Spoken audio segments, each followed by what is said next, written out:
can't travel on their own because, all right, so you may understand the area where you live, but then when you leave that area to then go to another area, it's a different thing, isn't it?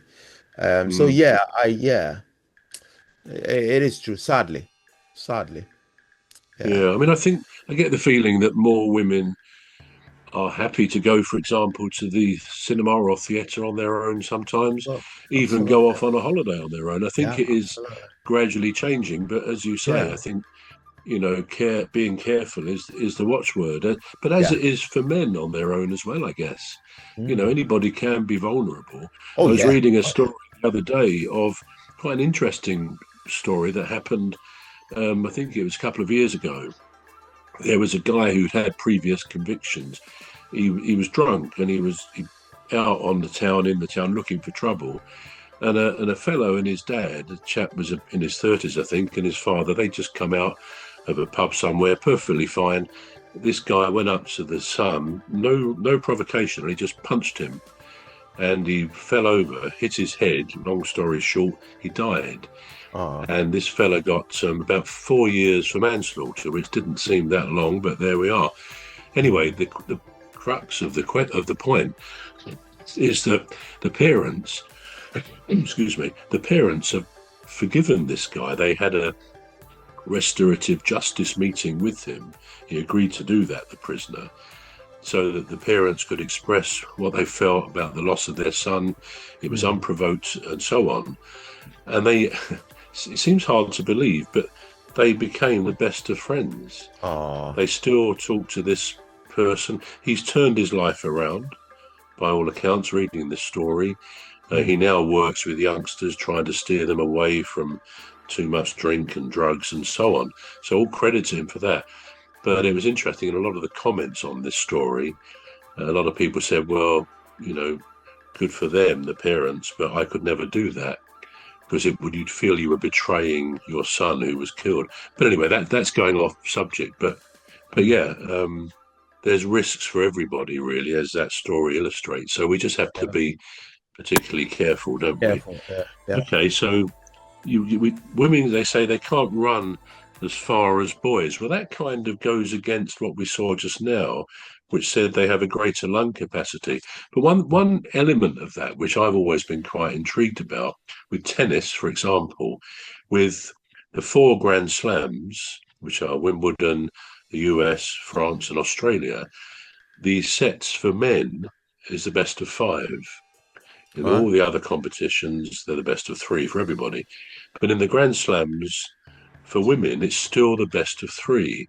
So, for example, I think last year or this year at Wimbledon, as far as I remember, the women's final, the winner won 6-0, 6-1, and it was over in about not much more than half an hour. The men's, it was four sets it went to this year, Mm. um, and I think it was Alcaraz who won. But it lasted 4 hours, 5 hours, as they often do. Often they go to five sets. So one lasted about 4 hours, one lasted half an hour. Both men and women get the same prize money of about £2 million.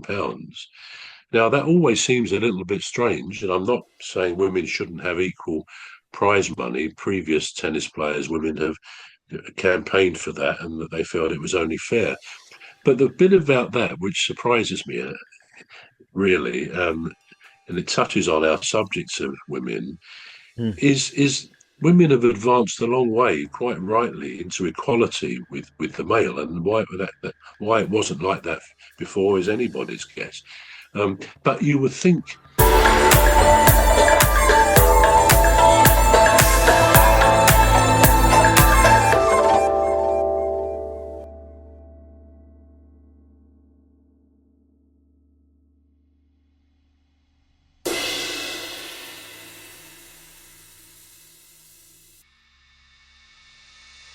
anybody's guess. But you would think they don't like. No one likes to be patronised in any way. And to me, I would have thought the feministic side of some tennis players or some women would say, Mm. hang on a minute, why should we get paid the same as men when they're having to do the best of 5 sets, and often in a final it will go to 5 sets, or during the tournament, and we're only having to do the best of 3 sets, and often our games are much, much quicker. Mm. Because surely many women would say, hang on a minute, we can run as far as men. We're as fit. We do marathons. We both run the 26 miles. Okay, maybe men are a little bit faster on a marathon, but we can do just what the men can do. So really, we should be playing the best of 5 as well. Now, we've already read that they have greater lung capacity, although these people who were questioned said we can't run as far as boys. Mm. In actual fact, we're told they got greater, their legs last longer when they're running. They're tougher. Their muscles are tougher. So that's one element of that. I don't understand how women are happy to accept the fact that they're being told, "Oh, we understand you. You're not as strong as us men. We'll still pay you the same, but we won't expect you to do anything like as much." It seems patronising and condescending to me, to women, that happens. Now, I know they campaign for that, and they might say, "Oh, it's tough. We get the same money. We deserve it. The crowds come in to see us, and so on." So I think that's quite an interesting one. How when it suits men or women to accept a particular benefit, Uh, then all those principles might just disappear down the drain. What do you think about that? well, I just think when I read things like that, I mean, there's one thing that is a fact, and the fact is, men generally, I use this word with caution, generally, men are stronger than women. Generally, Yeah, yeah, now, when it comes to this debate of women saying, "Well, we need to be paid equal because we do this and we do that," fair enough, but I think it all boils down to who's paying the money, where the money is coming from. If the organizers are able to secure more funding for the women, obviously the women will rule the day. Um, yeah. for instance, the fashion industry. Men come, men don't even come near to what women are earning in the fashion industry, Mm, because mm, women can do this catwalking. People want to see more women. So there are places where it'll favor the women, and then there are places where it doesn't favor them.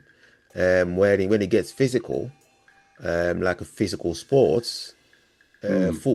football, for instance, rugby, and all these other, maybe the violent ones like UFC and boxing. It doesn't favor women in those aspects.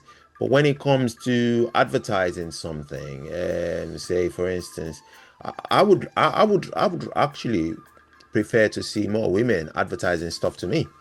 For instance, be it a fridge or a car.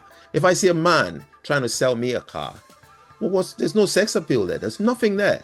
I'm just thinking, right, okay, well, what sort of electronics is he got? But when a woman does it, you think, whoa, maybe I Yeah, should well, they get that. do, don't they? There was this advert in America with Sydney Sweeney, the Right. pretty actress. She's been in lots of films lately. Now, she's just been advertising a car. I forget which model it was, but there was some issue about her jeans. Now, I can't remember what that issue was, but it very much is out there. This advert with Sydney Sweeney advertising this car essentially towards men. So I think that does already happen, doesn't it? All right. And as to your point about advertising women's doing the models, the catwalks, and all that. To me, the equivalent might be, well, men could demand the same money as Yeah. the women get, but of course it wouldn't be right. Which is why I say that's the equivalent of what I'm trying to say about Yeah. tennis. But if you take the example of the catwalk, as we've Yeah. already said, women have a far greater choice of clothing than men Yeah. do. So it's inevitable you're going to get higher paid supermodels. But I think Yeah. we're out of time now, cuz. So we just about covered what it's good and bad, or pros and cons of being a woman. Yeah. hopefully. Well, I did think that was very bold of you to to even suggest that sort of topic. But anyway, this is all we've got time for. Hope you enjoyed it. Hope you enjoyed it, and it's not too controversial. You've been watching and listening to the Alien Spaceship, and I'm Emmy Hikins, and he calls me Cos. And I'm Trevor Gear, and he calls me Broth. Ah, good. I thought I got it wrong. Anyway, so see you again next week. It's a goodbye from me. And goodbye from me.